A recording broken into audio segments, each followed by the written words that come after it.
ऐसा अबे देखा कितना डेटा लगता है तुमको पढ़ाने के लिए। ओ तेरी तो देख रहे हो, समझ ही नहीं रही चीज है भाई साहब। ये है बेटा डेटा जिससे तुम्हें पढ़ाया जाता है। इसको करते हैं हम सिंप्लीफाई और तुम्हारे नोट्स बना के लेके आते हैं। ठीक है जी, आज तुम्हें कलेक्शन ऑफ डेटा पढ़ाने वाला हूं। इन्हीं सब चीजों को सिंप्लीफाई करके बस चैप्टर में बने रहो, मैं किताब रख के आ रहा हूं। ठीक है जी, चलो जी मिलते हैं। ओ जी स्वागत है, welcome to next toppers commerce. मैं हूं सानिध्य सर, आपका इकोनॉमिक्स हैकर, और हम यहां पर देश का भविष्य बनाते हैं। सब लोगों का ढेर सारा स्वागत है। और भैया सबको बता दूं, जल्दी जल्दी जाके हर एक उस बच्चे को बताओ कि नेक्स्ट टॉपर्स पे स्टैटिस्टिक्स चालू हो गया। इतनी डिमांड कर रहे थे तो भैया सप्लाई करने आ गए ना। ऑल्सो डरने की कोई बात नहीं है। मैथमेटिक्स जैसे तुम्हें जो सब्जेक्ट लगता है, डिफिकल्ट लगता है, तुम्हारे सानिध्य सर पढ़ाने वाले, डरने की कोई बात नहीं है। चलो बाकी सारी बातें बाद में करेंगे, अब सीधा चलते हैं चैप्टर के ऊपर। नाम क्या है इसका? Collection of data. बेटा मेरे हिसाब से दुनिया की जो सबसे महंगी चीज और सबसे खतरनाक चीज जो होती है वो डेटा होती है। क्यों? अब देखो ना, कोई एक बिजनेस है, उस बिजनेस को चालू करना है, उसके पास एक भी कस्टमर नहीं है। अगर मैं उसको जाके 10 लाख लोगों का डेटा दे दूं और वो हर एक इंसान को एसएमएस के थ्रू, ईमेल के थ्रू, कॉल के थ्रू अगर बस रीच आउट कर जाए और बोले कि यार मेरा ना नया नया प्रोडक्ट आ रहा है, मैंने नया बिजनेस खोला है, आप ये प्रोडक्ट एक बार ट्राई करो। सुनो मेरी बात, अगर लोगों को ये प्रोडक्ट अच्छा लगा और उन 10 लाख लोगों में से मान लो 1 या 2% लोग भी उसकी बात सुन लें और उसका प्रोडक्ट खरीद लें, सोचो एक नए नवेले बिजनेस को कितनी बड़ी ऑडियंस मिल जाएगी। इसीलिए शायद कई बार तुम अपना नंबर किसी एक ऑर्गेनाइजेशन में देते हो, या कहीं पेपर देने गए, या तुमने अपना नंबर कहीं दे दिया, तुम्हें पता नहीं ना जाने कहां से लोग एसएमएस करने लगते हैं, कॉल करने लगते हैं कि आप हमारी कोचिंग ज्वाइन कर लो, आप ये कर लो, वो कर लो। ये एक्चुअली में डेटा सेल होता है। तो डेटा बहुत ही प्यारी और बहुत ही हानिकारक चीज है एट द सेम टाइम। ठीक है, अब हम लोग स्टैटिस्टिक्स में डेटा को क्यों लेते हैं, उसका इंपॉर्टेंट पार्ट समझते हैं। बेटा प्रॉब्लम जो है ना, उसका सॉल्यूशन करने के लिए और प्रॉब्लम को समझने के लिए डेटा चाहिए होता है। ठीक है, all collected evidence for reaching sound and clear solution of a problem. Problem क्या है वो पता करना, उसके साथ साथ उसके सॉल्यूशन क्या करने हैं, उसका क्या स्टेप होना चाहिए, उसको समझने के लिए भी हमें डेटा की जरूरत होती है। अब यहां पे दो तरह की चीजें हैं, एक है इंटरनल डेटा, एक है एक्सटर्नल डेटा। एक्सटर्नल जो सोर्स होगा उसके अंदर प्राइमरी और सेकेंडरी डेटा होता है। Internal source, external source, primary और सेकेंडरी। अब ध्यान से देखो, इंटरनल सोर्स का मतलब होता है कि अपनी ही कंपनी की इंफॉर्मेशन का डेटा कलेक्ट करना। जैसे कि एम्प्लॉयर जो है अपनी एम्प्लॉइज को बोले कि भाई साहब अपने अपने नाम और एजेस और जेंडर बताओ फटाक से, तो ये क्या हो गया? इंटरनल डेटा हो गया या इंटरनल सोर्स हो गया। ठीक है, एक्सटर्नल सोर्स क्या होता है? ध्यान से देखो, जैसे कि एक टूरिस्ट एंड ट्रैवलर कोई हो, टूरिस्ट एंड ट्रैवलर एजेंसी जो होती है वो डिसाइड करती है कि यार मुझे किस किस स्टेट में लोगों को घुमाने लेने जाना है। ऑल्सो अगर मैं घुमाने लेके जाता हूं तो कौन कौन सी ऐसी डेस्टिनेशन है जहां पे घुमाया जा सकता है, वहां पे कितना कितना एंट्री चार्जेस होगा, क्या क्या चीजें दिखाई जा सकती हैं, कहां पे ज्यादा लोग जाना पसंद करते हैं, ये सब हम टूरिज्म के अंदर देख सकते हैं। जैसे अगर यूपी अगर टूरिज्म आपको देखना हो तो उसकी सारी इंफॉर्मेशन आप देख सकते हो। इसको कहते हैं एक्सटर्नल सोर्सेज, कि आप बाहरी तरीकों से डेटा लेने की कोशिश करते हो और समझते हो कि एक्चुअली में लोगों को पसंद क्या है। ठीक है, फिर आता है अपने पास नेक्स्ट पॉइंट, प्राइमरी या सेकेंडरी। प्राइमरी का मतलब सिंपल सा है भैया, फर्स्ट टाइम। अगर कोई डेटा फर्स्ट टाइम ओरिजिनल या ओरिजिन फॉर्म से कलेक्ट किया जाए उसे हम प्राइमरी डेटा कहते हैं। मतलब मैं किसी इंसान के पास जाऊं या किसी ग्रुप के पास जाऊं और सबका नाम, मोबाइल नंबर, एज, जेंडर पूछ कर आऊं तो यह मेरा प्राइमरी डेटा हो गया। मैंने ओरिजिनली जाकर हर एक इंसान से मिला और उनकी इंफॉर्मेशन लेकर एक पेपर में लिखकर लेके आया, ये क्या हुआ? Primary data. अब ऐसे क्या होता है, जनगणना भी होती है। आपने देखा होगा सेंसस, जब पॉपुलेशन को काउंट करना होता है तो ऐसी सेंसस होता है। ठीक है, अब ऐसे टाइम पे जब लोग आते हैं आपके घर परिवार के बारे में पूछते हैं कि कितने लोग रहते हैं, कौन कौन है, बच्चे कितने हैं, ये वो फलाना ढिमका, ये प्राइमरी डेटा है। अब इसी डेटा को मैं किताब में छाप दूं तो उसे हम सेकेंडरी डेटा कहते हैं। मतलब क्या? Second hand data. मतलब आपने ये जो रॉ डेटा कलेक्ट किया, इसको अगर आपने किताब में छाप दिया तो इसे हम सेकेंडरी डेटा कहते हैं। क्लियर? अब ध्यान से देखो, दोनों के बीच में डिफरेंस कई बार आ जाता है। ध्यान से देखना, ओरिजिनलिटी किसकी है? ओरिजिनल कौन सा होगा भैया? ओरिजिनल तो प्राइमरी है, जिस बंदे ने जा जाके पूछा होगा वो ओरिजिनल आपका डेटा माना जाएगा। सेकेंडरी डेटा जो है वो सेकेंड फॉर्म है, जो ओरिजिनल डेटा होता है उसी से निकला हुआ एक सेकेंड फॉर्म होता है। मान लो किसी इन्वेस्टिगेटर को कोई रिपोर्ट छापनी है तो उसको डेटा कलेक्ट करना है, तो किसी और के द्वारा जो रॉ डेटा कलेक्टेड होगा उसको मांगेगा और उससे अपनी एक रिपोर्ट बनाएगा, ठीक है। तो ये किसी और के द्वारा जो रॉ डेटा कलेक्टेड होता है उनको लेते हैं और अपनी कोई रिपोर्ट छापते हैं या पब्लिश करते हैं, उसे हम सेकेंडरी डेटा कहते हैं। फिर आता है सोर्स। सोर्स क्या है बेटा? इसका सोर्स बेटा सिंपल है, एजेंसीज या पर्संस जाते हैं और एक मेथड यूज करते हैं जहां पे आप डेटा को कलेक्ट करते हो पर्सनली जा जाकर, ठीक है। ये एक ऐसा सोर्स है, किसी और का डेटा आप इस्तेमाल करते हो, उसे कहते हैं सेकेंडरी डेटा, ठीक है। Secondary data is already collected, किसी ने ऑलरेडी कलेक्ट किया होता है और आप उसको फर्दर अपनी रिपोर्ट में प्रोसेस करते हो, बनाते हो और प्रेजेंट करते हो, ठीक है। फिर आता है टाइम फैक्टर, किस में समय ज्यादा लेगा? बेटा हर एक आदमी से जाके पूछोगे और उससे उसकी इंफॉर्मेशन लोगे, उसमें ज्यादा समय लगेगा। किसी और का डेटा, मतलब आपके पास एक्सेल शीट आ गई, हर एक इंसान की एक्सेल शीट बनाना कितना मुश्किल होगा, उस एक्सेल शीट का एक और कोई रिफाइंड वर्जन निकालना हो तो ऑब्वियस सी बात है आपको इसमें समय कम लगने वाला है, ठीक है।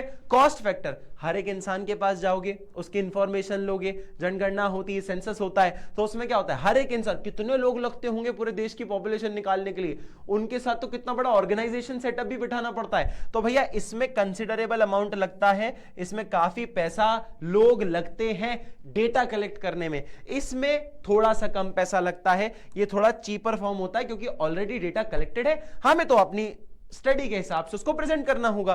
रिलायबिलिटी, कौन सा ज्यादा रिलायबल है, किस पे ज्यादा ट्रस्ट किया जा सकता है? बेटा जो एक्चुअली में लोग जा जाके मिल रहे हैं, जो लोग जा जाके मिल रहे हैं, जो लोग जाके फेस टू फेस चीजों को पूछ रहे हैं, वार्तालाप कर रहे हैं, क्वेश्चन आंसर कर रहे हैं, उन लोगों पे ज्यादा रिलायबिलिटी होगी। जो छपा हुआ चीजें होती है उस पर रिलायबिलिटी कम होती है क्योंकि छपी हुई चीजों को ऑल्टर किया जा सकता है, ठीक है। तो ये लेस रिलायबल होता है, ठीक है। जैसे मान लो किसी ने ऑलरेडी कोई डेटा कलेक्ट किया, उसको थोड़ा सा ना मैलिफाइड इंटेंशंस के साथ आपने प्रेजेंट किया, क्लियर। जैसे मान लो ऑलरेडी देश में 1000 लड़कियों पे 900 लड़के हैं, मान लो, मतलब लड़कियां ज्यादा और लड़के कम, ये डेटा सेकेंडरी डेटा पहुंचा किसी के पास और वो बोलता है यार ना लड़कियां ज्यादा हो गई, एक काम करते हैं, मैं अपनी रिपोर्ट में ऐसा करता हूं, 1000 की जगह ना मैं बोलता हूं 900, हर 1000 लोगों पे, हर 1000 लड़कों पे सिर्फ 900 लड़कियां, उल्टा कर देता हूं मैं। तो ये रिलायबिलिटी भी कम है इसकी, ठीक है। फिर आता है अपने पास नेक्स्ट पॉइंट, प्रिकॉशन। प्रिकॉशन कहां लेने की जरूरत है बेटा? यहां पर no great need for precaution, ये रॉ डेटा कलेक्ट कर रहे हो तो इसमें ऐसे कोई प्रिकॉशन लेने की जरूरत नहीं है। पर ऑलरेडी किसी और का डेटा अगर आप ले रहे हो तो पहले उसका इंटेंशन समझो, उसका ऑब्जेक्टिव समझो और उसका एम समझो कि उसने किस पर्सपेक्टिव के लिए या किस एम के लिए उसने डेटा को कलेक्ट किया, और आप जो डेटा बनाने वाले हो क्या वो उससे लाए करता है कि नहीं, क्या आप जो इंफॉर्मेशन ढूंढना चाह रहे हो वो उस डेटा में मिलेगी कि नहीं, उस चीजों की बात करता है ये सेकेंडरी डेटा, ठीक है। फिर आता है ऑर्गेनाइजेशनल फैक्टर। सिंपल है बेटा, यहां पे आपको डेटा रिक्वायर करने के लिए बहुत बड़ा एक ऑर्गेनाइजेशनल सेटअप लगेगा, इलैबोरेटिव ऑर्गेनाइजेशन सेटअप लगेगा। यहां पे क्या है, यहां पे इतनी एज सच कोई नीड नहीं है कि ऑर्गेनाइजेशन वगैरह सेटअप बिठाना पड़े। डेटा अगर कलेक्ट हो चुका है तो आप उसको सेकेंडरी डेटा में कन्वर्ट कर सकते हो, कम लोगों या बिना ऑर्गेनाइजेशन सेटअप की भी, ठीक है बेटा। इसका फटाक से स्क्रीनशॉट ले लो। अब बेटा समझते हैं प्राइमरी डेटा जो है इसको कलेक्ट करने के कितने मेथड्स हैं। चलो जी ध्यान से देखो, सबसे पहले हमारे पास ये 6 पॉइंट्स दिख रहे हैं, direct, indirect, information from correspondence, telephonic, mail, questionnaire और आपका क्वेश्चनायर फिल्ड बाय एनुमरेटर्स। अब ध्यान से देखो, सबसे पहले चलते हैं डायरेक्ट पर्सनल इन्वेस्टिगेटर या इन्वेस्टिगेशन पे। यहां पे पर्सनली जा जाके इंसान से मिला जाता है और उससे पर्सनली डेटा कलेक्ट किया जाता है। ये जनगणना में देखा जाएगा, आपको सेंसस में देखा जाएगा। Under this method the investigator collects data by having direct contact with the informants and conduct on the spot inquiry। कितने लोग रहते हैं, कितने बच्चे हैं, कितने मेल हैं, कितने फीमेल है, कौन किसका पति, क्या कुछ, सब चीजों के बारे में इंफॉर्मेशन ये ऑन स्पॉट लेते हैं, वर्बली लेते हैं, फेस टू फेस लेते हैं। इसकी सूटेबिलिटी क्या है, ध्यान से देखो। अगर मान लो आपको बहुत अच्छा खासा डेटा, डिटेल्ड डेटा कलेक्ट करना है तो आप इसको सूटेबल मानोगे, ठीक है। अगर आपको इन्वेस्टिगेट करना है बहुत ही लिमिटेड एरिया में तो ये डेटा सूटेबल है। अगर इसकी इंक्वायरी को आपको कॉन्फिडेंशियल रखना है तो ये डेटा सूटेबल है, ठीक है। अगर आपको एक्यूरेसी चाहिए तो एक्यूरेसी के लिए भी डेटा जरूरी है, क्योंकि हर एक इंसान से आप मिल रहे हो तो एक्यूरेट होने वाला है, वो अपनी इंफॉर्मेशन डायरेक्टली देने वाला है खुद अपने मुंह से। फिर इंपॉर्टेंस क्या है, ओरिजिनलिटी है भाई, ओरिजिनल डेटा है, रॉ डेटा है, जिस इंसान से उसकी इंफॉर्मेशन पूछ रहे हो वो वही देगा। जैसे मुझसे मेरा नाम पूछा जाए तो मैं सानिध्य शर्मा, 23 साल, मेल, ये मैं बता रहा हूं। मेरा मोबाइल नंबर क्या है वो नहीं बताऊंगा, है ना। देखो अब इसका फायदा और नुकसान क्या है। फायदा यह है कि ओरिजिनल है, ज्यादा रिलायबल है, ज्यादा एक्यूरेट है, क्योंकि हर एक इंसान से आप मिल रहे हो। कोई ऐसा नहीं बोल रहा है कि मेरे गांव में 5 लोग रहा करते थे, अरे सामने मिल रहे हैं, हम हमें दिखा सकता है वो आदमी कि ये 5 लोग रहे, ये 5 मेरे भाई हैं, ठीक है। इसकी ओरिजिनलिटी और एक्यूरेटी रहता है, फ्लेक्सिबिलिटी है, यूनिफॉर्मिटी है, एक बहुत यूनिफॉर्म प्रोसीजर है। ऐसा नहीं कि एक इंसान ने बोला मेरे 5 भाई है, दूसरा बोल रहा है 4 भाई हैं, ऐसा नहीं, सब बोल रहे हैं, सेम ही चीज बोल रहे हैं, यूनिफॉर्म प्रोसीजर है। अदर इंफॉर्मेशन अगर आपको लेनी हो तो ले सकते हो, पर्सनली मिल रहे हो जाकर, suitable for all types of question, किसी भी तरह का सवाल आप पूछ सकते हो अगर फेस टू फेस अगर आप मिल रहे हो। ये प्राइमरी डेटा का ये पार्ट है, कॉन्टैक्ट ले रहे हो आप, डायरेक्ट इन्वेस्टिगेशन ले रहे हो, हर एक इंसान से फेस टू फेस मिल रहे हो। नुकसान क्या है इसका?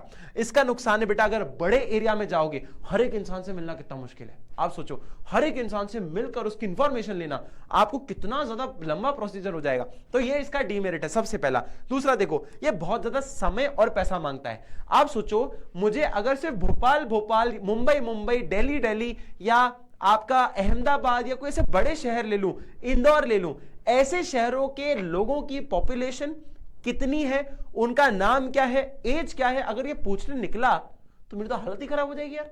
क्यों? हर एक इंसान को जाके पूछना पड़ेगा, अकेला तो मैं कर नहीं सकता। दूसरी बात, लोग लगेंगे, लोगों को पैसा देना पड़ेगा, सैलरी देनी पड़ेगी, टाइम लगेगा, पैसा लगेगा बहुत ज्यादा। फिर आएगा पर्सनल प्रेजुडिस। अभी पर्सनल प्रेजुडिस क्या कहता है? ये कहता है भाई कि एक इंसान जो है ना, अगर किसी की इंफॉर्मेशन ले रहा है तो हो सकता है कि वो अपनी बायसनेस ले आए बीच में और अपने हिसाब से डेटा को इंटरप्रेट कर दे, मिसलीड कर दे। और ट्रेंड पर्सनल, भाई इसके लिए आपको चाहिए ट्रेंड लोग जो कि सवाल पूछ सके, समझ सके और उनके आंसर को समझ कर लिख सके। समझ रहे हो?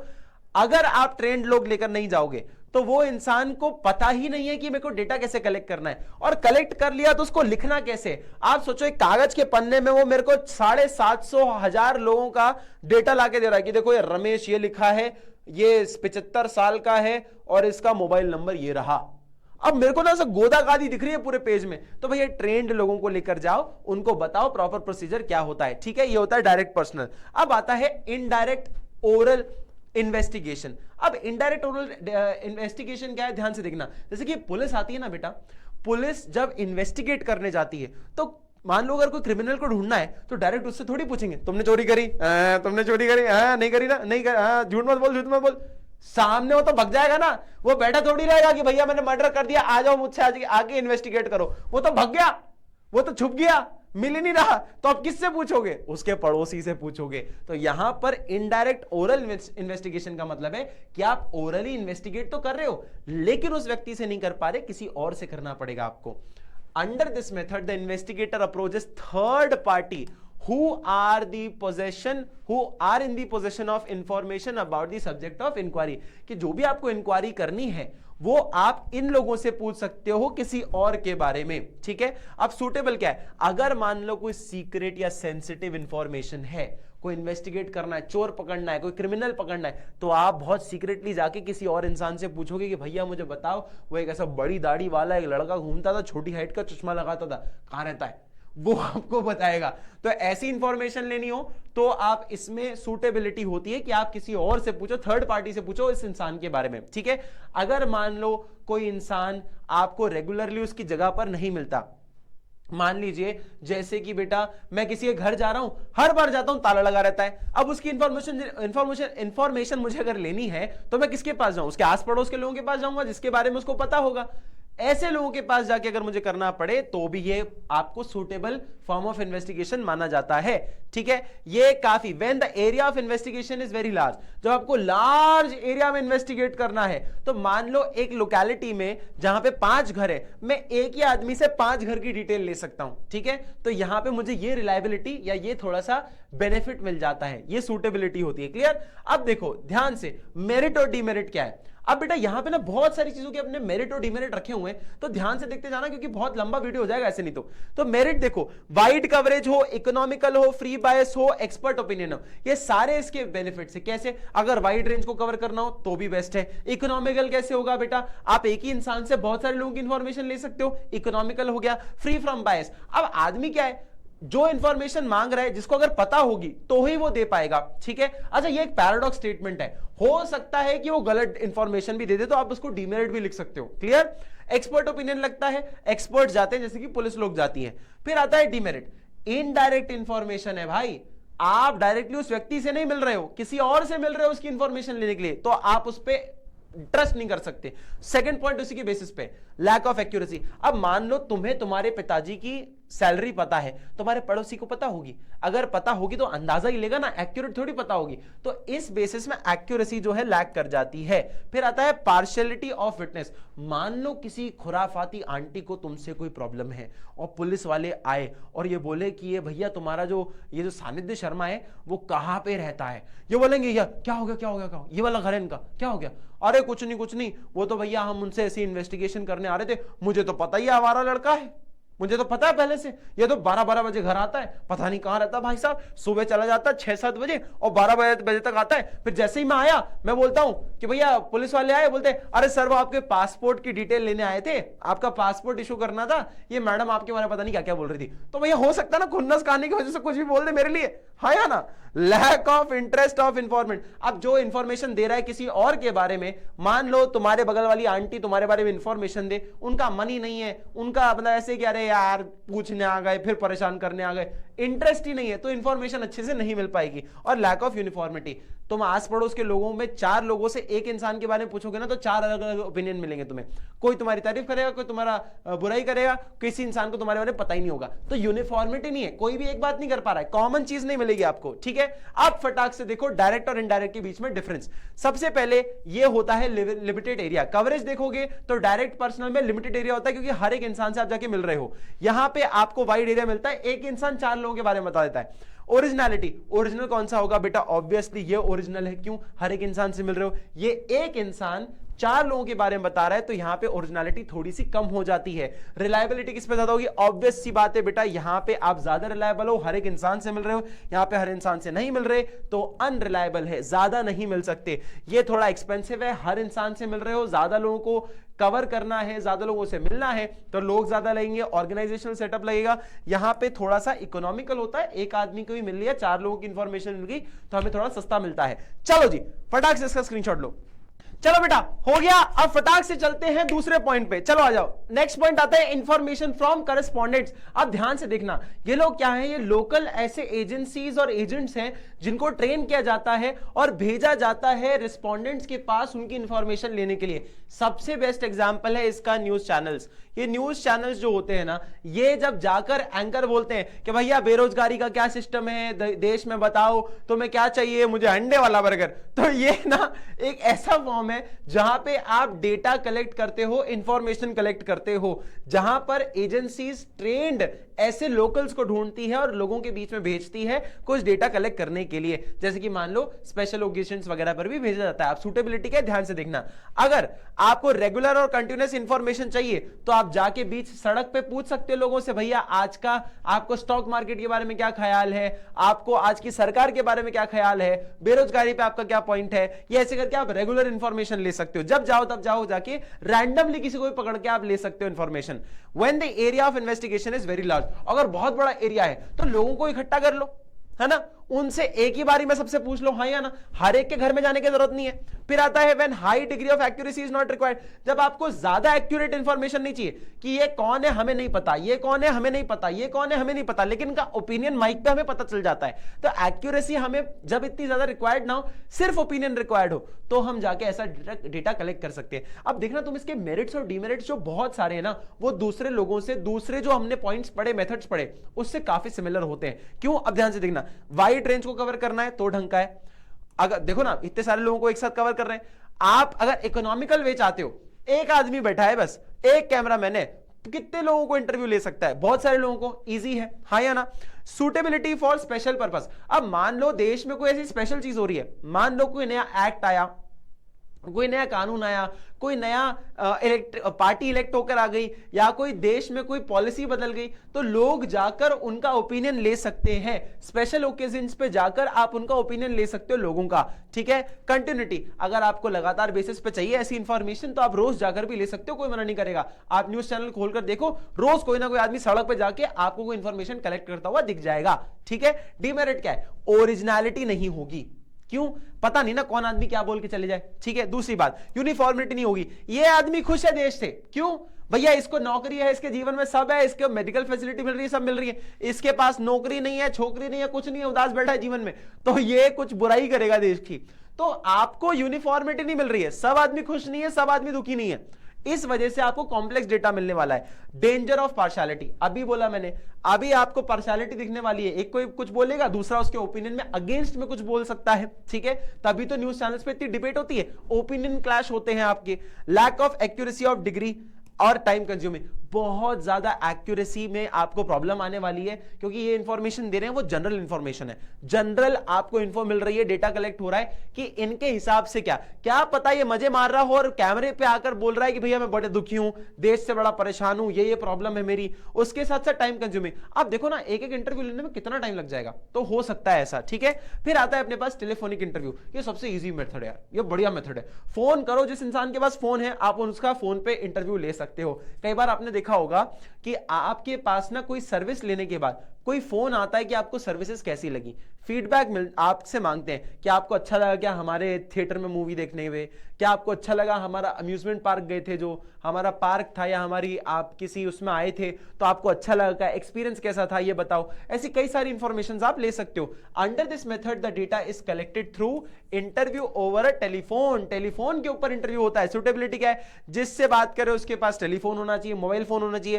हेलो कौन है, कहां लगाया फोन, आप फोन पे बात कर सको, ऐसा होना चाहिए। When the data is to be collected in a short duration, तुरंत आपको डेटा कलेक्ट करना है। भाई मुझे जाकर किसी जगह पे पहुंचना पड़ेगा तो समय लगेगा, फोन में लगाऊंगा तुरंत मेरे को डेटा मिल जाना है। तो ये दो पॉइंट्स आपके यहां पे होने चाहिए। अब मेरिट्स क्या है, इसके फायदे क्या है, आप भैया घर बैठे बैठे कितने भी लोगों को फोन लगा सकते हो, वाइड रेंज कवर करो। फिर इकोनॉमिकल है, सस्ता है भाई, मैं पेट्रोल जलाने से अच्छा मैं मोबाइल का बैलेंस डलवा दूं, मैं 700 रुपए का बैलेंस डलवाऊंगा, मेरे 3 महीने तक मैं जितने कॉल लगाना चाहूं 24 घंटे कॉल पे लगा रहा हूं, कोई दिक्कत नहीं है। ठीक है, क्लैरिफाइज डाउट, आप अपने डाउट्स को क्लैरिफाई वगैरह कर सकते हो कॉल पे डायरेक्टली किसी इंसान के साथ मिलके। डीमेरिट क्या है, लिमिटेड यूज है, बहुत कुछ, बस सिर्फ आदमी की सुन सकते हो, आप बोल नहीं सकते, कोई दिखा नहीं सकते, विजुअल कुछ नहीं है, इसी वजह से विजुअल फीडबैक आपको नहीं मिलने वाला है। ये हो गया अपना टेलीफोनिक इंटरव्यू। अब आता है mail questionnaire method. Mail questionnaire method क्या होता है बेटा, एक क्वेश्चनायर तैयार किया जाता है और रिस्पोंडेंट को ये भेजा जाता है थ्रू मेल, थ्रू एसएमएस के थ्रू या मेल के थ्रू ये क्वेश्चनायर भेजा जाता है और स्पेस छोड़ी जाती है, वो इंसान इसको भरकर अपनी इंफॉर्मेशन आपको वापस सेंड कर सकता है। तो ऐसे इंफॉर्मेशंस भी अब आपको देखे जाते हैं। आपने देखा होगा ना यूट्यूब के ऊपर भी वो सर्वे आता है, हाँ या ना, कि भैया आपको ऐड पसंद आया कि नहीं आया, ऐसे कई सारे आपको क्वेश्चनर्स वगैरह देखने को मिलते हैं, काफी हमें रीजंस देखने को मिलते हैं, शायद क्या पता आपको इस वीडियो से पहले भी देखने को मिला, हाँ या ना।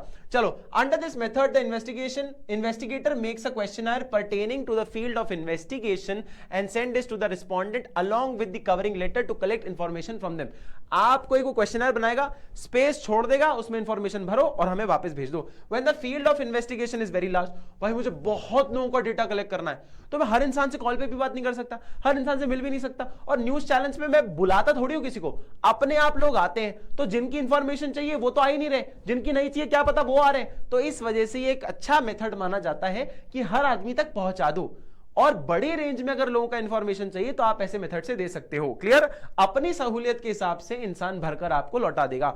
When respondents are literate and are likely to cooperate with the investigation, कितनी प्यारी बात बोली, अगर आदमी पढ़ा लिखा है तो ही ऐसी चीजों का जवाब दे पाएगा, तभी ये सूटेबल है। अगर आदमी पढ़ा लिखा नहीं है तो उसको मेल के बारे में नहीं पता है, उसको एसएमएस के बारे में नहीं पता है, आप उसको क्वेश्चनर भेज दो पर वो भरकर नहीं देने वाला आपको। ठीक है, मेरिट क्या है बेटा, सिंपल से कॉमन पॉइंट्स हैं, आप इसमें देख सकते हो, देख के समझ भी सकते हो। वाइड रेंज करनी हो कवर तो हो जाएगा, इकोनॉमिकल है, सस्ता है, मेल भेजने में कितना टाइम लगता है और कितना पैसा लगता है बेटा, ओरिजिनलिटी है, हर आदमी अपना फॉर्म खुद भरता है तो ओरिजिनल होता है। अच्छा, यहां पे ना आपको पैराडॉक्स वाले स्टेटमेंट काफी दिखने वाले, फ्री फ्रॉम बायस, बायसनेस नहीं होगी, खुद का आप फॉर्म भर रहे हो, मेंटेनेंस सीक्रेसी, मेरी इंफॉर्मेशन सिर्फ मेरे और आपके बीच में रहे, तीसरे आदमी को ना पता चले, तो मैं अपना मेल पे डाल के आपको सेंड कर दूंगा, तो ये सीक्रेसी मेंटेन करके दे रहा है। डीमेरिट्स क्या है, लिमिटेड स्कोप है, भैया हर आदमी भरेगा नहीं भरेगा क्या पता। फिर उसके बाद लेस एक्यूरेसी एंड प्रिसीजन, कौन इंसान मजाक, कुछ लोग ना मजाक में भी क्वेश्चनर को भरते हैं, नाम क्या है,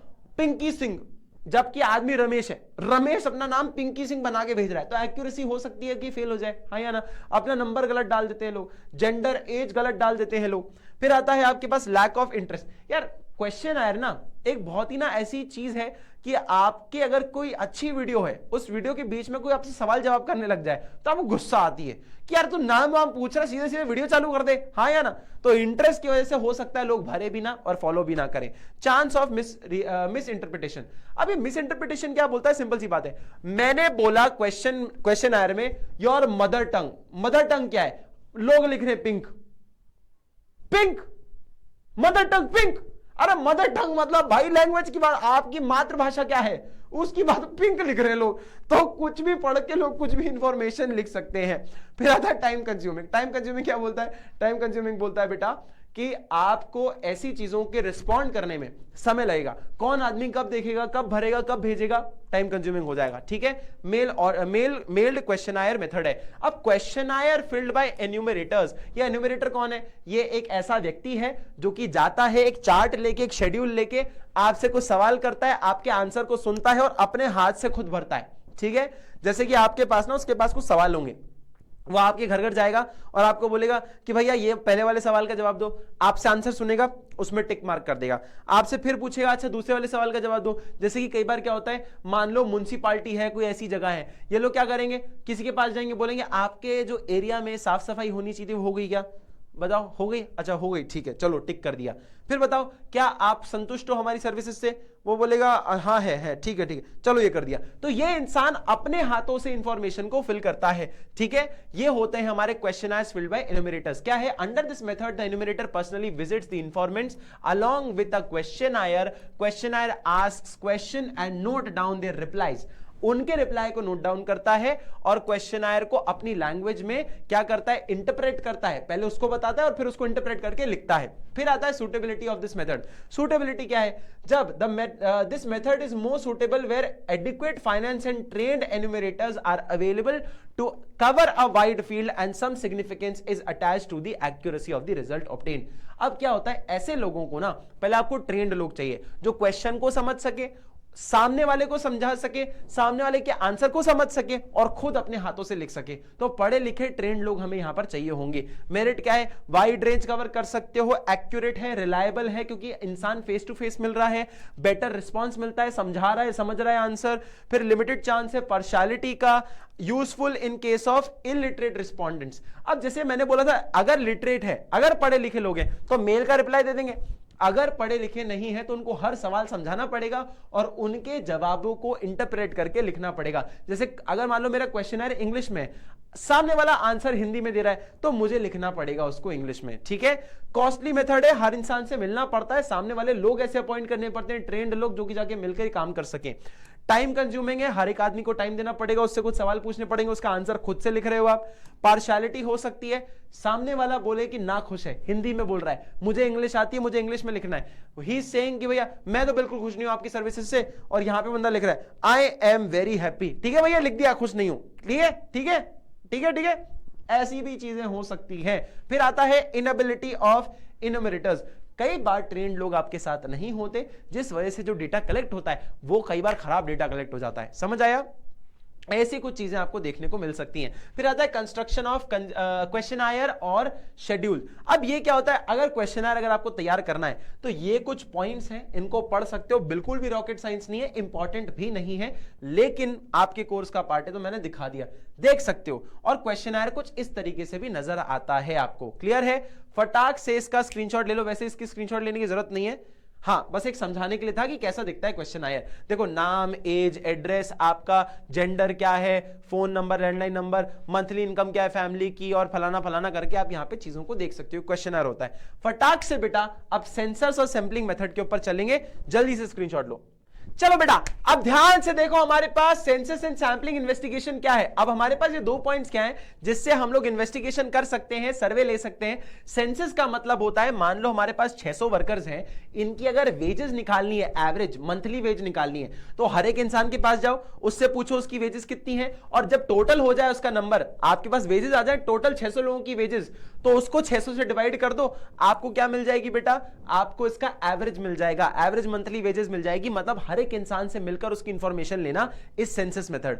अगर मैं चाहूं तो मैं क्या कर सकता हूं, इस 600 में से कोई 60 लोगों को चुन सकता हूं, उन 60 लोगों की इंफॉर्मेशन लूं, उसका टोटल करूं और 60 लोगों से डिवाइड कर दूं। तो बेसिकली 600 में से मैंने 60 लोगों का सैंपल उठाया, उसको चेक किया और एक मैंने फेयरली अप्रोक्सीमेट नंबर निकालकर मैंने चेक कर लिया कि ये 60 लोग जो हैं इन 600 लोगों को रिप्रेजेंट कर रहे होंगे और जो नंबर निकल कर आएगा, वेजेस जो मंथली एवरेज होंगी वो कहीं ना कहीं अप्रोक्सीमेटली इसके पास होंगी 600 लोगों के। तो मेरा समय टाइम बच गया इन 60 लोगों का सैंपल लेने से। अब होता क्या है, जैसे कि ब्लड टेस्ट होता है। अब बेटा ब्लड टेस्ट भी तो अच्छा खासा सैंपल देता है। आपको लग रहा होगा सर कि फालतू मेथड है। नहीं बेटा, अच्छा मेथड है। कैसे? अब ध्यान से देखो, मेरे शरीर में या आपके शरीर में, किसी भी इंसान के शरीर में अगर कोई भी ऊपर नीचे चीजें हो जाती हैं तो क्या शरीर का सारा खून निकालते हो चेक करने के लिए? कहां दिक्कत हो गई?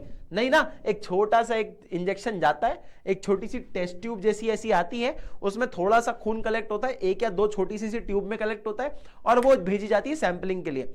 वो सैंपल भेजा जाता है, उसमें आपकी खून की टेस्टिंग होती है, देखा जाता है सब चीजें सही हैं, खराब है, क्या है, ऊपर नीचे है, और उसके बेसिस में आपके शरीर में जो भी प्रॉब्लम होगी या सब चीजें सही होगी तो आपको एक रिपोर्ट में दर्शाया जाता है। सेम उसी प्रकार ये सैंपल मेथड होता है। आप सारा सामान खराब है उसको चेक करने के लिए सारे सामान की टेस्टिंग नहीं करते, आप किसी एक चीज को उठाते हो उसको टेस्ट करते हो, ठीक है, क्योंकि बनता है एक साथ ही ऑलमोस्ट। अब देखो ध्यान से, सेंसस मेथड जो होता है ना वो बहुत ही ओरिजिनल मेथड है, बहुत ही ज्यादा ओरिजिनल मेथड। कैसा बेटा? जब आपको हर एक एलिमेंट चेक करना हो पॉपुलेशन का, उसे क्या कहते हैं? Census method. मतलब हर एक इंसान को जाकर मिलना पड़े, जैसे कि जनगणना में होता है, हर एक इंसान से जाके मिलते हो, उनको पूछते हो कितने लोग हैं, क्या लोग हैं, कैसे हैं, आपके कितने भाई, कितने पति, कितने पता नहीं, एक पति, उसके बाद कितने बच्चे हुए, उन सब चीजों की इंफॉर्मेशन लेनी हो तो आप सेंसस मेथड करते हो। जैसे कि अच्छा, और डेमोग्राफिक डेटा अगर आपको कलेक्ट करना हो, डेमोग्राफिक मतलब एक एरिया का डेटा अगर आपको कलेक्ट करना हो तो कैसे डेटा आप कलेक्ट करते हो? ऐसे मेथड से। बर्थ एंड डेथ रेट क्या है, ठीक है, लिटरेसी रेट क्या है, वर्कफोर्स क्या है, लाइफ एक्सपेक्टेंसी कितना है, मतलब देश में औसतन एक इंसान कितना जीता है, एवरेज कितना जीता है, size and composition of population, कितनी पॉपुलेशन है देश की। अगर ऐसा कोई आपको मेथड या ऐसा कोई आपको डेटा चाहिए तो आप सेंसस मेथड यूज करते हो। हर 10 साल में एक बार आपका जनगणना होता है, सेंसस होता है, देश की पॉपुलेशन को कलेक्ट किया जाता है। इसको कहते हैं, अरे 2011 में हुआ था लास्ट टाइम, अभी कोविड के बाद 2021 में होना चाहिए था, पर कोविड के बाद से वो पोस्टपोन होता जा रहा है, इसीलिए काफी टाइम से अभी तक हुआ नहीं है ये चीज। क्लियर? सेंसस मेथड समझ आया। अब इसके मेरिट्स और डिमेरिट्स देखो फटाक से। मेरिट्स क्या है? अगर तुम्हें डिटेल्ड स्टडी करनी है किसी पॉपुलेशन की तो तुम इस मेथड को यूज कर सकते हो। इंटेंसिव स्टडी ऑफ पॉपुलेशन की कोई भी इन डेप्थ तुम्हें इंफॉर्मेशन चाहिए, हर एक डिटेल चाहिए, तो आप जाके हर इंसान से मिलो। अगर तुम्हें एक्यूरेसी चाहिए और रिलायबिलिटी चाहिए, हर इंसान से जाके मिलो, सेंसस मेथड को यूज करो, आपको बहुत एक्यूरेट और बहुत रिलायबल मिलेगा, हर इंसान से मिलकर आ रहे हो आप। और सूटेबिलिटी ऑफ दिस मेथड क्या है बेटा? सूटेबिलिटी ऑफ दिस मेथड, अगर मान लो होमोजीनियस नहीं है आपके आइटम्स, मतलब किसी भी जगह पे अगर आप कोई मेथड, आप कोई सर्वे करने जा रहे हो, वहां पे सारी अलग अलग प्रकार की चीजें, जैसे कि पॉपुलेशन में देख लो, मान लो कि आपको मिल रहा है कि बच्चे भी हैं, बड़े भी हैं, बड़े के साथ बूढ़े लोग भी हैं, मेल और फीमेल अलग अलग हैं, अदर जेंडर्स भी हैं, तो सबकी इंफॉर्मेशन अलग अलग है। अब सारे लड़कों की इंफॉर्मेशन लेना होता तो सैंपलिंग कर लेते, हाँ या ना, लेकिन लड़के, लड़कियां, बच्चे, बूढ़े सब हैं, तो इस वजह से ये मेथड सबसे ज्यादा सुटेबल होता है। क्लियर? अब आता है डीमेरिट, एक्सपेंसिव है। कितने लोग लगेंगे हर एक इंफॉर्मेशन को निकालने के लिए? सोचो कितने लोग लगेंगे बेटा, पता नहीं कितने सारे लोग लग जाएंगे आपको हर एक इंसान के पास पहुंचाने में, उसका इंफॉर्मेशन कलेक्ट करने में, बहुत एक्सपेंसिव है। उसके साथ साथ कितना टाइम लग जाएगा, कितने लोग लग जाएंगे, कितने सारे ट्रेंड लोगों की जरूरत है आपको इस देश के अंदर कि वो जाके डेटा को कलेक्ट करें और टाइमली कलेक्ट करके आपको दे भी पाए। बेटा मतलब महीने लग जाते हैं यार, महीनों लग जाते हैं डेटा कलेक्ट करते करते, तो ये बहुत ही टाइम टेकिंग और बहुत ज्यादा लोग लगते हैं इसके अंदर, ठीक है। फिर आता है इनएप्लीकेबिलिटी। इनएप्लीकेबिलिटी का मतलब क्या है बेटा? बहुत बड़ी ऑडियंस, मतलब बहुत इनफाइनाइट पॉपुलेशन हो तो ये करना बड़ा मुश्किल है, इसको करना बड़ा मुश्किल है अगर बहुत बड़ी पॉपुलेशन हो, इस वजह से ये थोड़ा एक डीमेरिट होता है। मतलब हर एक कोना कवर करना देश का, तुम सोचो कोई इंसान कहीं चला गया, वहां जाके उनसे हमसे फिर से मिल गया, तो एक्यूरेसी बड़ी ऊपर नीचे हो जाती है, ठीक है। चलो जी, अब नेक्स्ट पॉइंट आता है सैंपलिंग मेथड। सैंपलिंग मेथड मैंने भी आपको बताया, यहां पे आप किसी बड़े बंच का एक छोटा सा बंच निकालते हो और उसको अपन कहते हैं सैंपलिंग मेथड। उसको टेस्ट करते हो, उसको वेरीफाई करते हो, उसका सर्वे लेते हो। आप बड़े बंच से अगर छोटा सा हिस्सा निकाल के कर लोगे तो वो छोटे सा हिस्सा जो आपको डेटा देगा वो बाकी बड़े डेटा का रिप्रेजेंट करता है, ठीक है। 1000 लोगों की डेटा की जगह आप 100 लोग उठा लो, वो 100 लोग उस 1000 लोगों को रिप्रेजेंट कर देंगे, फेयरली एक्यूरेट आपको रिजल्ट मिल जाएगा उसके अंदर, ठीक है। A good sampling is done। एक गुड सैंपलिंग जो होती है ना वो स्मॉलर टुकड़ों में की जा सकती है और आपको फेयरली एक्यूरेट इंफॉर्मेशन इसके अंदर मिल जाएगी, ठीक है। अब ध्यान से देखो, हमारे पास ये सैंपलिंग जो साइज होता है ये कैसे अफेक्ट होता है। Factors affecting size of sample, कि सैंपल का साइज कैसे अफेक्ट होगा। छोटा सैंपल लें, बड़ा सैंपल लें, क्या करें, तो उसके सेंस में देखो, अगर साइज ऑफ पॉपुलेशन के ऊपर बहुत डिपेंड करता है। अगर बड़ी पॉपुलेशन है, देश बहुत बड़ा है, तो सैंपल बड़ा होना चाहिए। अगर 140 करोड़ लोग हैं हमारे देश में तो 140 लोगों का सैंपल लेंगे क्या, नहीं ना, अपन को सैंपल बड़ा रखना पड़ेगा। The larger the population the size of the sample should be bigger. आपको जितना बड़ा पॉपुलेशन होगा उतना बड़ा सैंपल लेना पड़ेगा। डिग्री ऑफ एक्यूरेसी डिजायर्ड, अब डिग्री ऑफ एक्यूरेसी डिजायर्ड क्या बोल रहा है कि size of sample should be larger, कि अगर मान लो आपको एक्यूरेसी बढ़ानी है तो लार्ज कर लो अपने सैंपल का साइज। जितना ज्यादा सैंपल का साइज बड़ा होगा उतना एक्यूरेट होता जाएगा। फॉर एग्जाम्पल 100 लोगों की क्लास में एवरेज मार्क्स निकालने हो तो 10 लोगों का सैंपल लूं और 25 लोगों का सैंपल लूं तो 25 लोगों का सैंपल ज्यादा एक्यूरेट मिलने वाला है 10 लोगों के सैंपल से, ठीक है। हो सकता है मैं 10 टॉपर्स को ले लूं बाय मिस्टेक तो मुझे उसका एवरेज ज्यादा मिलेगा। 25 में ऑलमोस्ट हर तरह के लोग आ जाते हैं, इसीलिए उसका सैंपल आपको थोड़ा एक्यूरेट मिलता है। होमोजेनिटी और हेट्रोजेनिटी, अगर होमोजीनियस है the population consist of homogeneous तो आप स्मॉलर सैंपल ले सकते हो। सिर्फ आदमियों का ही अगर आप सैंपल, आदमियों के बारे में सर्वे लेना चाहते हो तो छोटा सैंपल ले लो, चलेगा। लेकिन आदमी, औरत, बूढ़े, बच्चे सब हो तो आपको बड़ा आपको जो है सैंपल लेना पड़ेगा, क्योंकि उसमें आपको एक्यूरेसी ज्यादा चाहिए ना। फिर आता है नेचर ऑफ स्टडी। आपको स्टडी अगर इन डिटेल करनी है तो बड़ा सैंपल लो, कम थोड़ा सा ऊपर फेयर इनफ अगर आपको चाहिए तो आप कम सैंपल भी ले सकते हो। रिस्पोंडेंट्स नेचर, अरे भैया ये कितना बड़ा मैटर है कि इफ अगर larger number of audience is not going to cooperate तो आपको पूरा का पूरा लार्ज ऑडियंस का ही सैंपल लेना पड़ेगा, ठीक है। अगर बहुत लोग आपको कोऑपरेट नहीं कर रहे हैं तो बहुत सारे लोगों के साथ आपको मिलकर ही काम करना पड़ेगा, उनकी इंफॉर्मेशन निकालनी ही पड़ेगी, ठीक है। चलो जी, अब फटाक से इसके रिक्विजिट्स देखो। चलो बेटा फटाक से देखते हैं requisites of a good sample. एक गुड सैंपल की क्या रिक्विजिट्स है, क्या रिक्वायरमेंट है, ध्यान से देखो। सबसे पहले रिप्रेजेंटेटिव ये बोलता है कि भैया जो सैंपल ले रहे हो वो रैंडम होना चाहिए। आप उसको इस हिसाब से देखो कि भैया हर एक यूनिट जो है इक्वली बैलेंस करे। अब तुम देखो, एक सैंपल तुमने करा, सारे लंबे लोग रख दिए, एक सैंपल में सारे छोटे लोग रख दिए, तो यार तुम लोग अच्छे से रिप्रेजेंट नहीं कर पाओगे। गलती से अगर तुमने छोटे लोगों को ले लिया तो तुम्हारी तो एवरेज हाइट छोटी आएगी ना सैंपल सर्वे के अंदर। तो इसीलिए जो है ना बैलेंस होना चाहिए, हर एक रिप्रेजेंटेटिवनेस है ना वो बैलेंस्ड होनी चाहिए। फिर आता है एडिक्वेसी। अगर तुम्हें लार्ज ऑडियंस का सर्वे करना है तो उसका सैंपल भी बड़ा होना चाहिए। स्मॉलर अगर ऑडियंस है तो स्मॉलर सैंपल चलेगा, तो एडिक्वेसी उसी से आने वाली है। फिर आएगा होमोजेनिटी। अब ये बोल रहा है कि भैया हर चीज अगर आइडेंटिकल है तो सैंपल अच्छा है। मतलब सिर्फ अगर देखना है कि खाना जो आप खा रहे हो, मैगी खा रहे हो, मैगी अच्छी है कि नहीं हेल्थ के लिए, तो हर जगह मैगी का ही सैंपल होना चाहिए। मतलब मैगी का लॉट होना चाहिए, उसमें से जब मैं 10-5 पैकेट उठाऊं तो वो सारे मैगी होने चाहिए। अब मैगी, यिप्पी, पतंजलि की नूडल अगर 4-5 चीजें तो मुझे सैंपल कभी भी अच्छा नहीं मिलने वाला। सारे आइडेंटिकल होने चाहिए, सेम होने चाहिए। फिर आता है independence of selected sampling unit. भैया हर एक चीज ना इंडिपेंडेंटली सिलेक्टेड होनी चाहिए, उसका अपना एक वेटेज होना चाहिए और अपना अपना उसका ना एक इक्वलेंस होना चाहिए, ठीक है। फिर आता है matches with objective of the investigation. Simple, very simple बेटा, जो आप इन्वेस्टिगेशन चाहते हो वो सैंपल उस इन्वेस्टिगेशन को के एम को लेकर चले, ना कि उससे अलग भटक जाए, वरना आपके सैंपलिंग करने का कोई मतलब नहीं है, ठीक है। फिर आता है अपने पास, फटाक से देखो, मेरिट्स ऑफ सैंपलिंग। सिंपल है बेटा, सिर्फ अगर तुम हेडिंग्स पढ़ोगे तो भी तुम्हें क्लियर हो जाएगा।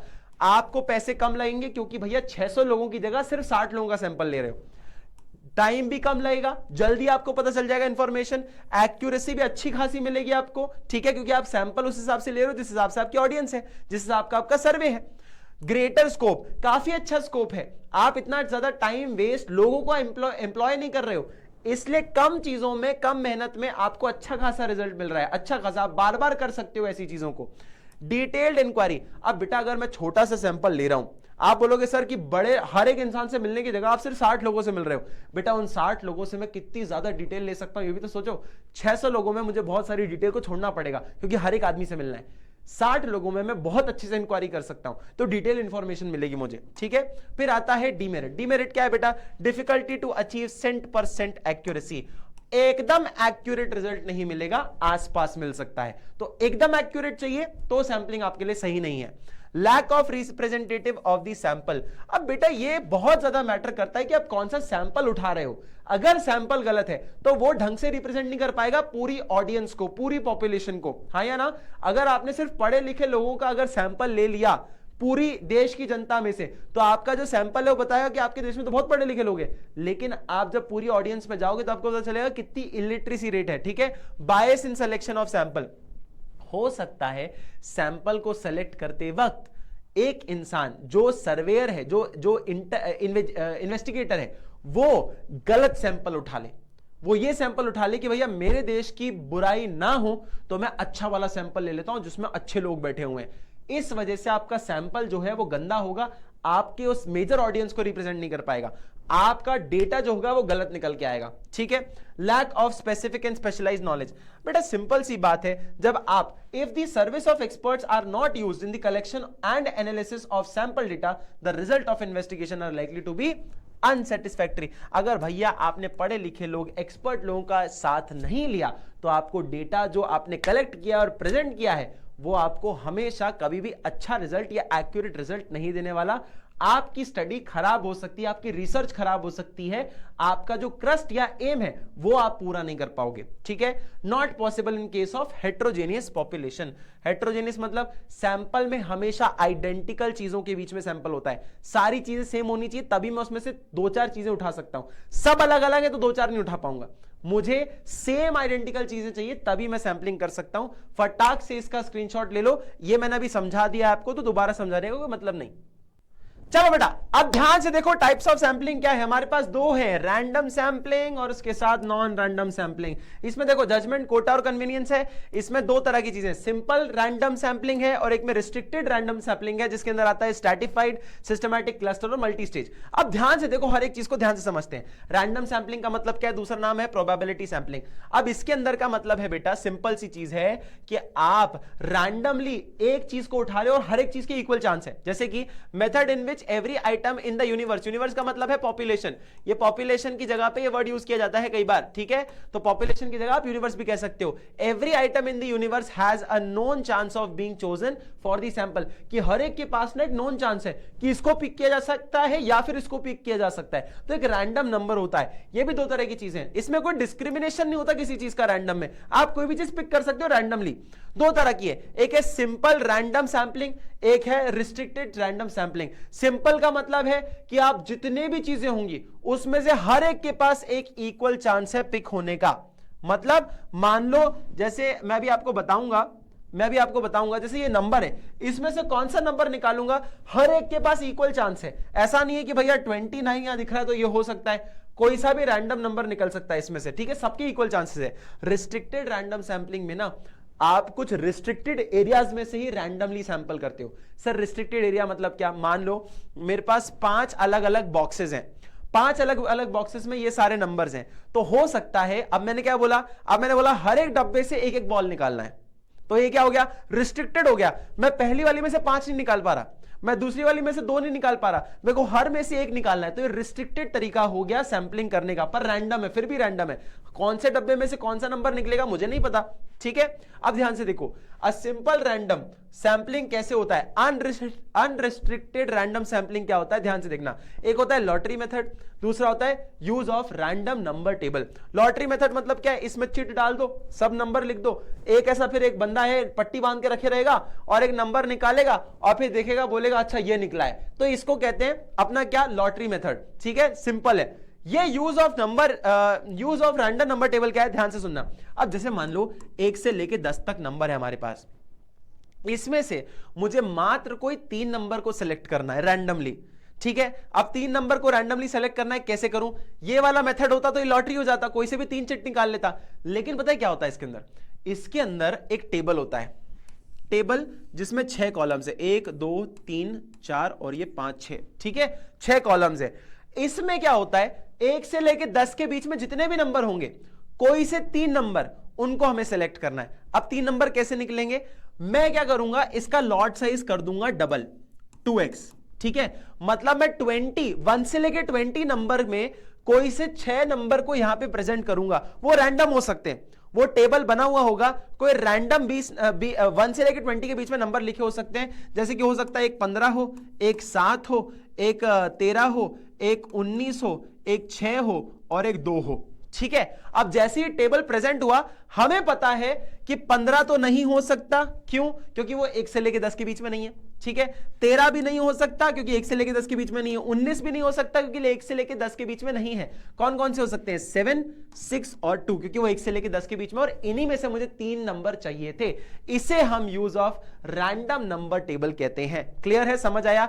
इसके मेरिट और डिमेरिट आप देख सकते हो। बायस नहीं होता, प्रोबेबिलिटी बेस्ड होता है, एक्यूरेसी कैन बी असेस्ड, कुछ ठीक ठाक एक्यूरेसी आप देख सकते हो इसके अंदर। Increasingly representative of the population, कि पॉपुलेशन को रिप्रेजेंट करना, इसमें थोड़ा अच्छा खासा रिप्रेजेंटेशन मिलता है क्योंकि रैंडम सिलेक्शन होता है। Unsuitability for small sampling, small sampling के लिए नहीं बना हुआ है। मतलब जैसे इस चिट में अगर देखोगे लॉटरी में, अगर मैं इसे 2 चिट डालूं तो भैया 2 चिट डालने के लिए मैं थोड़ी ये रैंडम सैंपलिंग करूंगा। अगर 20-25 चिट्स हैं तो रैंडम सैंपलिंग मैं कर सकता हूं। Difficulty to prepare sampling frame और टाइम कंज्यूमिंग। भाई टाइम कंज्यूमिंग, देखो ये टेबल वगैरह फॉर्म करना, हर एक आदमी चिट भरेगा, टाइम कंज्यूमिंग होगा, ये सब चीजें आपको करना यहां पे थोड़ा सा मुश्किल होता है। रिस्ट्रिक्टेड रैंडम सैंपलिंग क्या है, ध्यान से देखो। इसमें कुछ सर्टेन रिस्ट्रिक्शंस होते हैं जिसमें से आपको रैंडमली सैंपल करना पड़ता है, जैसे मैंने भी एग्जांपल में बताया। ये 4 आपके पॉइंट है इंपॉर्टेंट। थर्ड्स क्या है, ध्यान से देखो। रिस्ट्रिक्टेड रैंडम सैंपलिंग के सबसे पहले आता है स्ट्रैटिफाइड रैंडम सैंपलिंग। अब इसमें क्या होता है, आप बड़ी सी पॉपुलेशन को ना छोटे छोटे हिस्सों में बांटते हो, जैसे कि देश है, अलग अलग देश है दुनिया में, उनमें से हर एक देश से एक आदमी को उठा लो, इसे हम कहेंगे स्ट्रैटिफाइड रैंडम सैंपलिंग। सिस्टमैटिक क्या है, अब आपके पास 500 लोग हैं, 500 लोगों में से सब लोगों को लाइन से खड़ा करो, किस ऑर्डर में? अल्फाबेटिकल ऑर्डर में। ए नाम वाले सबसे आगे, और ऐसे करते करते आप नाम की लिस्ट लेके जाओ और सबको नंबर देते जाओ, जैसे रोल नंबर होते हैं। उस रोल नंबर में जैसे आपके पास 500 लोग होंगे, आपने स्क्विड गेम देखा होगा तो आपको समझ आएगा। ऐसे 500 लोगों में से जो भी 5 से डिविजिबल नंबर है या 5 के टेबल वाले जो नंबर है, उन लोगों को उठा लो। जैसे कि 500 लोगों में 5 आ जाएगा, 10 आ जाएगा, 15, 20, 25, 30, 35, 40, 45, 50, ये जितने भी नंबर वाले जो इंसान होंगे, रोल नंबर होंगे, उनको उठा लो। इसे कहते हैं सिस्टमैटिक सैंपलिंग। समझ आया? क्लस्टर क्या होता है, अब जैसे मान लो 100 स्कूल्स हैं, 100 स्कूल्स मतलब 100 क्लस्टर। अब क्या हो सकता है, 100 स्कूलों को हम 10-10 के क्लस्टर में बना सकते हैं और किसी एक क्लस्टर को जाकर हम लोग सैंपल कर सकते हैं, उसे क्लस्टर सैंपलिंग कहते हैं। एक आता है मल्टी स्टेज। मल्टी स्टेज के बहुत सारे लेवल्स होते हैं। अब जैसे कि मान लो पहले मैं कंट्री चूज करूंगा, ठीक है, इतने सारे देश हैं, 200 प्लस देश हैं, उसमें से पहले कंट्री चूज करूं, फिर कंट्री के अंदर मैं उसमें कई सारे स्टेट्स हो सकते हैं, फिर उसका स्टेट चूज करूं कि कोई 3 स्टेट लेके आओ। जैसे हमारे यहाँ 28-29 स्टेट्स हैं, उसमें से कोई 3 स्टेट चूज किए, उन 3 स्टेट में से कोई एक स्टेट होगा, उस एक स्टेट को चूज करूंगा। उस एक स्टेट के कोई 2 शहर होंगे, उन 2 शहर में से कोई एक शहर होगा, एक शहर के अंदर 4-5 लोकेलिटीज होंगी, उस 4-5 लोकेलिटी का जाके मैं क्या लूंगा, सैंपल ले लूंगा। तो इसे क्या कहते हैं, मल्टी स्टेज। बार बार आप सैंपल रैंडम ले रहे हो कि आप पहले इस देश में जाओ, पहले आप बहुत सारे देश हैं, फिर उसमें से कोई एक देश में जाओ, फिर एक देश में उस स्टेट में जाओ, फिर उस स्टेट के अंदर उस शहर में जाओ, शहर के अंदर जाके एक रैंडम कोई सी आप 10-15 आपकी कोई रैंडम कोई लोकेलिटी ले लो, उनका सैंपल करो। इसे कहते हैं रिस्ट्रिक्टेड रैंडम सैंपलिंग। क्या आप रिस्ट्रिक्ट कर रहे हो लेकिन स्टिल आप वो रैंडमली चूज कर रहे हो। समझ आया? फिर आ रहा है देखो नॉन रैंडम सैंपलिंग। ये नॉन रैंडम सैंपलिंग क्या होता है, ध्यान से सुनना। इसमें लोगों का कन्वीनियंस और लोगों का मतलब इन्वेस्टिगेटर का कन्वीनियंस और इन्वेस्टिगेटर का जजमेंट इन्वॉल्व होता है। ये सोची समझी चीजें होती हैं। ये कितनी तरह की होती है बेटा, 3, जजमेंट सैंपलिंग, कोटा सैंपलिंग और कन्वीनियंस सैंपलिंग। फटाक से देखो इसके डीमेरिट्स मेरिट्स आप आराम से पढ़ सकते हो। जजमेंट सैंपलिंग क्या होता है, The choice of sampling items depends on exclusively on the judgment of the investigator. Investigator के जजमेंट पे डिपेंड करता है कि सैंपलिंग कैसे होने वाली है। जैसा इन्वेस्टिगेटर चाहेगा वैसा होगा। Therefore investigator should be fully trained and should have a good knowledge कि भैया अगर वो अपने जजमेंट से सैंपल उठा रहा है तो वो पढ़ा लिखा हो, ट्रेंड हो और उसको अकल हो इतनी कि वो कौन सा रैंडम चूज कर रहा है, कौन सा सैंपल चूज कर रहा है। ठीक है, तो नॉलेज अच्छी होनी चाहिए, इसे जजमेंट सैंपलिंग कहते हैं। इजी होता है, सिंपल होता है, प्रॉपर रिप्रेजेंटेशन कर पाता है क्योंकि पढ़ा लिखा आदमी है। अवॉइड्स इररिलेवेंट आइटम्स, अगर आपकी सैंपलिंग में बहुत सारे अननेसेसरी चीजें आ रही है सर्वे करते टाइम, उसको हटा देगा क्योंकि पढ़ा लिखा आदमी है, अच्छा सर्वे करेगा। ठीक है, नुकसान क्या हो सकता है, पर्सनल प्रेजुडिस, कोई इंसान को पर्सनल ग्रज होंगी, उस चीज का सैंपल नहीं लेगा तो आपको प्रॉपर डेटा नहीं मिल सकता। एरर ऑफ जजमेंट गलत हो सकता है, कई बार कैलकुलेशन कुछ गलत हो सकती है, कुछ ना कुछ गलत हो सकता है आपसे।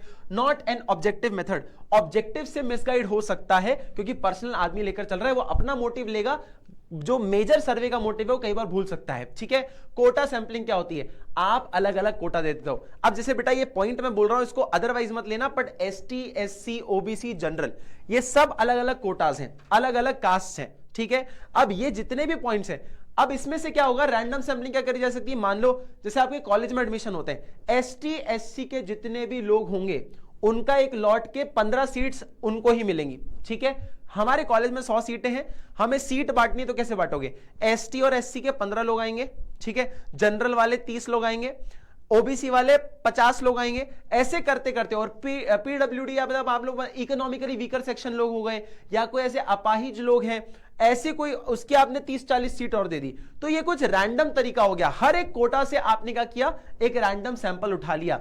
Under this method, the items of the population are subdivided into various categories, various groups में आप उसको डिवाइड करते हो, then a quota, एक कोटा देते हो, number of items to be selected from each group, each सब ग्रुप में से। आप देखो ना रैंडम है, मैं ग्रुप तो डिसाइड कर रहा हूं, अब रिस्ट्रिक्टेड कैसे है, देखो रिस्ट्रिक्टेड ऐसा होता है कि भैया इसमें से मुझे निकालना है, इसमें से निकालना है, इसमें से निकालना है, इसमें कोई रैंडम नहीं है, मुझे निकालना ही पड़ेगा, इसलिए नॉन रैंडम सैंपलिंग होती है। फिर आता है मेरिट्स, रिलायबल रिजल्ट है, रिलायबल होता है ज्यादा बाकी और मेथड से, इकोनॉमिकल है, ये देख सकते हो, पर्सनल प्रेजुडिस का डीमेरिट होता है क्योंकि इंसान खुद इन्वॉल्व होता है, और not possible to estimate sample error, sample error कई बार निकालना मुश्किल होता है क्योंकि हर कोटा में से आप कुछ ना कुछ नंबर्स निकालते हो। कन्वीनियंस सैंपलिंग, इन्वेस्टिगेटर की कन्वीनियंस में जो सैंपलिंग अवेलेबल होगी या जो सैंपलिंग वो कन्वीनियंटली कर सकता है वो कन्वीनियंट सैंपलिंग मानी जाती है। Under this method while selecting the sampling unit the investigator gives special attention to his convenience, कि उसके कन्वीनियंस में जो सैंपलिंग पॉसिबल होगी वो करेगा वो। ठीक है, इकोनॉमिकल है, इजी कमांड है, सूटेबल फॉर पायलट सर्वे, कि मतलब मैं जैसा सर्वे चाहता हूं वैसा ही मुझे सर्वे मिले, किसी और मतलब मैं अगर मैं इंडिविजुअल सर्वे करना चाह रहा हूं तो मेरी नजरों में जो सर्वे होना चाहिए उस हिसाब से बढ़िया है, मैं किसी के लिए सर्वे ले रहा हूं तो ये आइडियल नहीं हो सकता। ठीक है, lack of representation, personal prejudice और अनसैटिस्फैक्टरी रिजल्ट्स। ठीक है, अब देखो यहां पे हमारे पास दो लॉज हैं जो सैंपलिंग के ऊपर बेस्ड होते हैं। क्या है, there are two important principles on which the theory of sampling is based. Sampling किसके ऊपर बेस्ड है, एक the law of statistical regularity. Statistical regularity क्या बोलता है, in this law the random sample of adequate size is selected from a large population, it tends to possess the same characteristics as these or as those of the population। ये बोलता है कि जब आप पूरी पॉपुलेशन का sample नहीं ले सकते तो आप किसी छोटे टुकड़े का सैंपल ले लो, वो आपको अच्छा फेयर रिजल्ट देगा पूरे बड़ी पॉपुलेशन का। ठीक है, उस पूरी पॉपुलेशन को अच्छे से रिप्रेजेंट करेगा। ये कौन सा बोल रहा है, the law of statistical regularity. ये क्या बोलता है, the law of inertia of large number, कि जितना बड़ा नंबर होगा सैंपल का उतना एक्यूरेट होगा, जितना छोटा नंबर होगा सैंपल का उतना कम एक्यूरेट होगा। The aggregate and the average obtained from a large group, large group से जो होगा वो ज्यादा स्टेबल होगा देन एग्रीगेट और average obtained from a small group. Small group से जो आप एवरेज निकालोगे, जो सैंपल निकालोगे वो कम एक्यूरेट होगा, जो लार्ज नंबर सैंपल से निकालोगे वो आपका ज्यादा एक्यूरेट होने वाला है। अब स्टैटिस्टिकल एरर्स क्या है, फटाक से स्क्रीनशॉट लो। चलो बेटा अब ध्यान से देखो, मिस्टेक का मतलब क्या होता है। अब स्टैटिस्टिकल एरर्स क्या है उसको समझते हैं। मिस्टेक का मतलब होता है बेटा कि कैलकुलेशन की गलती हो गई या कोई मेथड आपने कोई इनअप्रोप्रिएट यूज किया। स्टैटिस्टिकल एरर क्या होता है कि कलेक्टेड डेटा और एक्चुअल वैल्यू जो फैक्ट की है उसमें कितना डिफरेंस है। कितना अलग है दोनों, उसे स्टैटिस्टिकल एरर कहते हैं। अब ध्यान से देखो ये एरर कैसे आ सकता है, या तो आपने कोई गलत सैंपल यूज कर लिया इस वजह से गलत हो सकता है, या तो आपने इंफॉर्मेशन जो थी रिस्पोंडेंट मतलब जिस इंसान से इंफॉर्मेशन ली आपने वो इंफॉर्मेशन ही आपने इनकरेक्ट ली है या इनकरेक्ट डाली है। फिर आपका collection of data bye estimate, आपने क्या किया, राउंड ऑफ कर दिया चीजों को, एस्टीमेट कर दिया, इस वजह से आपका हो सकता है गलत आ जाए चीजें। पर्सनल प्रेजुडिस मतलब पर्सनल बाइसनेस, अगर आपके अंदर से कोई कुंठा है, कोई चीज है कि गलत तरीके से मैं डेटा को रिप्रेजेंट करता हूं, इस वजह से आपके स्टैटिस्टिकल एरर आ सकते हैं। अब ध्यान से देखो सोर्सेज ऑफ स्टैटिस्टिकल एरर्स, ये क्या सोर्सेज है, कैसे आते हैं, क्या फॉलोइंग सोर्सेज है। सबसे पहले एरर ऑफ ओरिजिन, जब डेटा ले रहे थे, जहां से डेटा ले रहे थे प्राइमरीली रॉ डेटा, वही आपने गलत लिया, वही आपने गलत किया। कैसे गलत हो सकता है सर, क्वेश्चनायर ही हो सकता है गलत हो, जो सवाल थे वही गलत थे शायद, हाँ या ना, कि वो देखा तुमने बच्चा कहता है कि तुम फेल हो गए, तुम्हारा जवाब सही होगा, टीचर का सवाल गलत होगा, तो यही है डिफेक्टिव क्वेश्चनर। हो सकता है क्वेश्चनर ढंग का ना हो, इम्प्रॉपर सैंपलिंग हो, सैंपलिंग आपने अच्छे से ना करी हो, ऐसी कुछ पॉइंट्स हो सकते हैं। एरर ऑफ मैनिपुलेशन, आपने क्या किया, आपने ना अप्रॉक्सीमेट फिगर्स को ले लिया, ठीक है, आपने डेटा को मैनिपुलेट कर दिया, आप ना पॉइंट नहीं जा रहे हो, आपने डेटा को रैंडम कर दिया, आपने ये सब गलती कर दी, तो मैनिपुलेट कर दिया आपने डेटा को, इस वजह से आपका एरर आया है। हो सकता है कि एरर ऑफ इनएडिक्वेसी, कि केयरलेस की होने की वजह से, आपके अनक्वालिफाइड इन्वेजिलेटर या इन्वेस्टिगेटर होने की वजह से आपका जो एडिक्वेट मतलब आपका जो एक्यूरेसी है वो गलत आ रही है, आपका डेटा इसलिए गलत आ रहा है, इसलिए आपका एरर आ रहा है स्टैटिस्टिकल्स के अंदर, आपकी सैंपलिंग के अंदर या आपके सर्वे के अंदर, ठीक है। एरर ऑफ इंटरप्रिटेशन, आपने चीजों को गलत ले लिया यार, पूछा कुछ और था, आपने डाल कुछ और दिया, आप जिस चीज का एम करके चल रहे थे डेटा के अंदर, सर्वे के अंदर, वही आपने गलत लिया, इस वजह से आपका हो सकता है एरर आ जाए, ठीक है। ये स्टैटिस्टिकल एरर है। दो टाइप के क्या है स्टैटिस्टिकल एरर, एक होते हैं सैंपलिंग या नॉन सैंपलिंग, एक हो सकते हैं बायस्ड या अनबायस्ड। अब ध्यान से देखो हमारे पास दो मेजर्स क्या हैं एरर के, एक है एब्सोल्यूट एरर और एक है रिलेटिव एरर। एब्सोल्यूट एरर ये कहता है कि जो आपकी ट्रू वैल्यू है, जो आपकी ट्रू वैल्यू है कि एक्चुअल जो वैल्यू आनी चाहिए उसमें और अप्रोक्सीमेट वैल्यू जो आपने निकाली है उसमें कितना डिफरेंस है, उसको बताता है एब्सोल्यूट एरर। रिलेटिव एरर ये बताता है कि कितना रेशियो या कितना रिलेटिवली गलत है, ठीक है, कि आपका जो एक्चुअल वैल्यू है और जो आपका एरर है उसके बीच का रेशियो मतलब कितना रिलेटिवली गलत है, इसको बताता है हमारा रिलेटिव एरर, ठीक है। सेकेंडरी डेटा क्या होता है, ध्यान से देखना, सेकेंडरी डेटा जो आपने दूसरी एजेंसीज का रॉ डेटा खुद कलेक्ट किया और उससे कोई रिपोर्ट को पब्लिश करने वाले हो, उसे हम सेकेंडरी डेटा कहते हैं। ये भी दो प्रकार के हैं, एक पब्लिश्ड और एक अनपब्लिश्ड। पब्लिश्ड का मतलब है जो डेटा आप छापोगे, रिपोर्ट को छापोगे, और अनपब्लिश्ड मतलब जिसको आपने रिसर्च करी लेकिन कहीं छापा नहीं। ध्यान से देखो पब्लिश्ड सोर्स क्या होता है, जब सरकार को या ऐसे बड़ी बड़ी ऑर्गेनाइजेशन को कोई ऐसी पब्लिश करनी होती है रिपोर्ट क्या हो सकती है, देश की इनकम निकालनी हो, आपको पॉपुलेशन देखना हो, वेजेस, अनएम्प्लॉयमेंट रेट वगैरह देखना हो, एम्प्लॉयमेंट रेट देखना हो, ऐसी चीजों को पब्लिश करा जाता है। ऐसे कई सारे government, semi government, private bodies या ऑर्गेनाइजेशंस क्या करती हैं, डेटा को देखती हैं और उस हिसाब से अपनी प्रॉब्लम को सॉल्व करने के लिए पॉलिसीज वगैरह बनाती है, ठीक है। अब ध्यान से देखो ये रेगुलरली ऐसी चीजों को पब्लिश करते हैं, एनुअली, क्वार्टरली, मंथली और फोर्टनाइट, मतलब एक दिन पहले 3 महीने का लॉट, 4 महीने का लॉट, 6 महीने का, साल भर का लॉट, ये प्रेजेंट करते हैं हमें, ठीक है। इसे पब्लिश किया जाता है। कैसे, कौन से इंपॉर्टेंट पब्लिशमेंट्स हैं, अब ध्यान से देखो, official publications of central and state government. ये ऑफिशियल पब्लिकेशंस पता है क्या है, ये जो आपके 5 ईयर प्लान्स बनते हैं ना, ये है आपका जो एनुअल बजट बनता है, इंडियन यूनियन बजट, ये है। इकोनॉमिक सर्वेज जो आपके बनते हैं, ये है। ये कुछ आपके जो हैं इन्हें कहा जाता है सेंट्रल और स्टेट गवर्नमेंट के द्वारा जो पब्लिश किया जाता है सेकेंडरी डेटा, वो ये होता है। सेंसस की जनसंख्या कितनी है उसके बारे में बात करोगे तो पब्लिकेशंस है। सेमी गवर्नमेंट पब्लिकेशंस क्या होती है, ध्यान से देखो, सेमी गवर्नमेंट पब्लिकेशंस होती है कि बर्थ, डेथ, एजुकेशन, सैनिटेशन, ये कितना हो रहा है, ये डिस्ट्रिक्ट बोर्ड, म्युनिसिपैलिटी जैसी ऑर्गेनाइजेशंस, ये जो इंस्टीट्यूशंस हैं, ये मदद करती हैं ऐसे डेटा को पब्लिश करने में। इंटरनेशनल पब्लिकेशन क्या है बेटा, WHO, UNO, ऐसी कई सारी ना आपकी, जैसे कोविड आया था तो WHO ने आपको काफी सारी चीजें बताई कि कितनी रेट से बीमारी बढ़ रही है, कैसे बचा जा सकता है, क्या हमने देखा दूसरे देशों में क्या प्रॉब्लम्स आ रही है, उससे कैसे आप बच सकते हो, ये सब वो पब्लिश करते हैं। ठीक है, पब्लिकेशन ऑफ ट्रेड एसोसिएशन, जैसे कि चार्टर्ड अकाउंटेंट्स ऑफ इंडिया है, ठीक है, ट्रेड यूनियन है, ये भी कुछ डेटा अपने रिसर्च के अनुसार पब्लिश करती हैं, क्या ट्रेंड हो सकता है मार्केट में, क्या बदलाव आने वाला है, ऐसे डेटा ये पब्लिश करते हैं अपनी मैगजीन्स में, अपने अपने रिपोर्ट्स में। और मैगजीन और न्यूज़पेपर में तो अपने अपने डेटा आते ही रहते हैं, सोशल हो, इकोनॉमिक एस्पेक्ट हो, ऐसे कई सारे business, out money, finance experts अपनी अपनी राय देते हैं कि क्या हमने डेटा पढ़ा, उसके बेसिस में हमें स्टॉक मार्केट में क्या चीज देखने को मिल सकता है। न्यूज में आता है अपने पास, हाँ या ना, अपने पास मैगजीन में आता है, ये भी डेटा ही तो होता है, न्यूज़पेपर भी तो डेटा ही है, हाँ या ना। तो ऐसी चीजें आपको देखने को मिलती है। अनपब्लिश्ड क्या है? बहुत सिंपल, अनपब्लिश्ड मतलब जो भी चीजें पब्लिश नहीं करी गई, सिर्फ खुद के लिए रिसर्च के लिए रखी गई, उसे अनपब्लिश्ड कहते हैं। When data collected by someone is not published and is taken for the other purpose, for the purpose of investigation, then such data is known as unpublished data. क्या आपने सिर्फ रिसर्च करने के लिए डेटा लिया था, आपने उसको रिसर्च किया, पब्लिश नहीं किया, उससे हम क्या कह रहे हैं? Unpublished secondary data. ठीक है जी, चलो भैया ध्यान से देखो। अब प्रिकॉशन क्या है जो आपको अगर सेकेंडरी डेटा यूज करना हो तो क्या प्रिकॉशंस ले सकते हो आप? डेटा की रिलायबिलिटी देखो कि जिस लोगों से आप रॉ डेटा ले रहे हो क्या वो अच्छा डेटा है कि नहीं, कि बायस डेटा है। अगर बायस डेटा होगा तो उसका रिजल्ट भी बायस्ड होने वाला है। अगर मेरे को जो इंफॉर्मेशन ही मिल रही है वही अगर मिलावट के साथ है तो भैया मेरा जो रिजल्ट होगा वो भी तो मिलावट के साथ ही होगा ना।